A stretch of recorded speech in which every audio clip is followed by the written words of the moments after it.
Hey guys, this video will cover phase 5 of a small to medium sized rotator cuff repair surgery. This video will cover the timelines of week 11 to 12.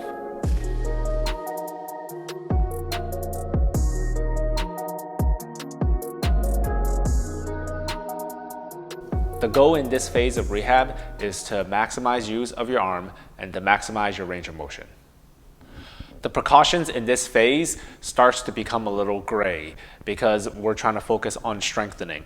So the previous precautions is no lifting more than 10 pounds. However, we're trying to start lifting. We're starting with a lighter weight, maybe like a 1 or 2 pounds. So if you haven't lifted 10 pounds, maybe not start with 10 pounds. But the precaution in this phase is a little bit gray, so I would recommend you ask your surgeon or work with your physical therapist to figure out where you are in terms of what you're able to do now. For the exercises, in terms of range of motion, we're going to be focusing to stretch to end range to maximize your range of motion as much as possible, so the range of motion exercises change a little bit. For strengthening, it's going to be continuously focused on the rotator cuff and the scapular muscles. So we're going to start with the range of motion exercises first. The first exercise is cane external rotation.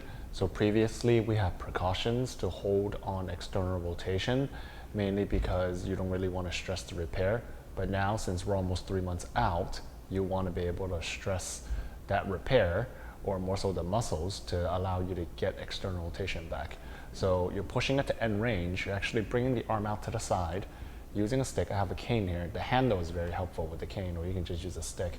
And then you're just using the other hand to apply overpressure down into it so you can get full external rotation. So really this motion is really what you're trying to shoot for. Initially, we were limited to 20 degrees. Now, we're really trying to engage and stress and stretch to end range so you can get this motion back. So if you apply a little bit of pressure with the other arm and a stick, then you can kind of get that motion. Usually I have people hold this 10 seconds, 10 times. The next end range mobility exercise is trying to get your arm behind your back. So the exercise is very straightforward. You basically just take the surgical side and then just put it behind your head and then just let the elbow relax down. I usually have my people hold this for about 30 seconds and repeat this about 3 times. So the goal here is to get comfortable and stretch to end range, so you have the range to reach behind your head whenever you need to, if you're washing your hair or if you're just trying to scratch the back of your head.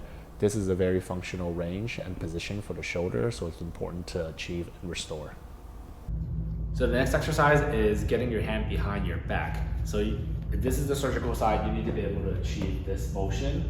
So that's a very provocative motion for the shoulder. A lot of people, after the repair, what happens is they can really only do this, and it also hurts. So one way to kind of achieve that is to use a long rope. You essentially put it on the other side, and as you put it on the other side, you can grab it from the back, and then you can pull it up using the other hand. So usually people have this when they're in the clinic. I have them do this for 3 times with a 30-second hold. In my personal experience, when I'm rehabbing patients with a rotator cuff repair and trying to get them to reach behind their back, it typically is uncomfortable and painful. So if holding it for 30 seconds 3 times is too much, then I would just break it up and do a 10-second hold 10 times. In terms of how far up you go, just go as far as you can tolerate it. The next exercise is the cross body stretch. So your ability to have your arm reach across the body, going to end range as far as you can. This is important because you need to reach across. If you're driving, grab across, grab a seatbelt or whatever. So the exercise is pretty straightforward. You bring the arm across as far as you can, grab here, and then apply overpressure. So go as far as you can. A lot of times people will feel like a little pinch here. If you feel a pinch here on the front of the shoulder, then you want to back off a little bit and then hold it just at the point where there's no pinch. Hold it there for about 30 seconds, 3 times, or if it's too painful, 10 seconds, 10 times. But at the end of the day, this is essentially what you're doing with varying degrees of intensity and how far and how hard you're pushing. The pec stretch is the next exercise that allows us to stretch to end range into external rotation and abduction. Also pushes the arm a little bit backwards, so it allows us to regain this motion completely. But it's also a very provocative exercise.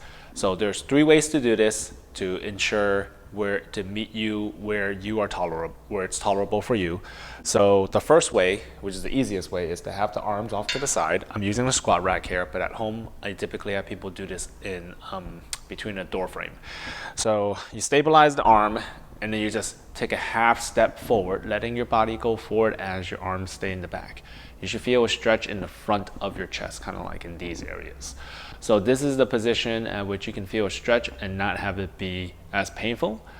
If you don't feel much of a stretch here, you bring the arm up to about 90 degrees, and then you lean forward.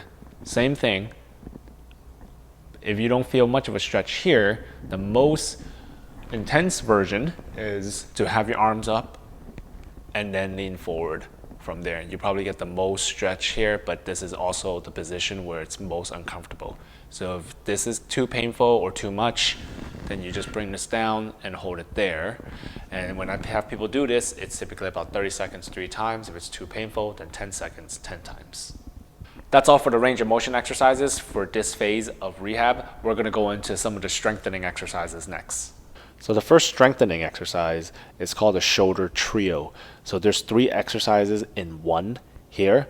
So I'm going to use a 2-pound weight. This is the phase where we start adding weight and resistance for the shoulder. So for you, it depends on where you're at. Start with a lighter weight. So I have some people even starting with a 1 or not even just any weight at all. So the first one is side lying external rotation. So you start off with your elbows resting by the side of your body.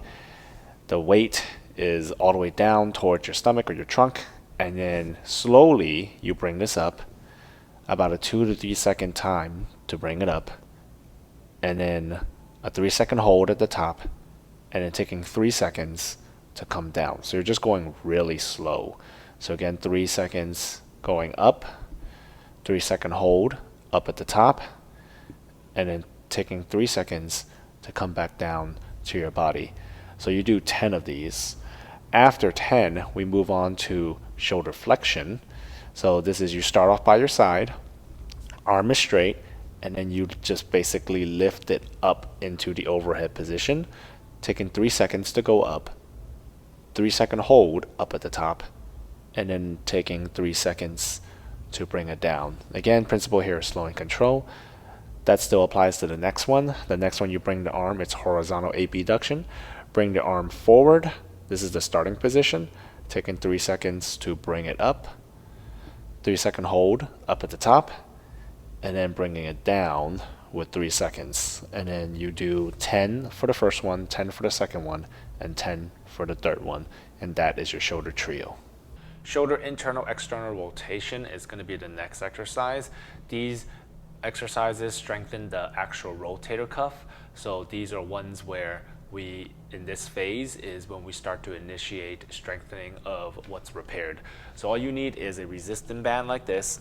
I've tied a knot on one end, and all you need is to be able to throw this on the other end of a door and then close it so that you can stabilize the band to do the exercise.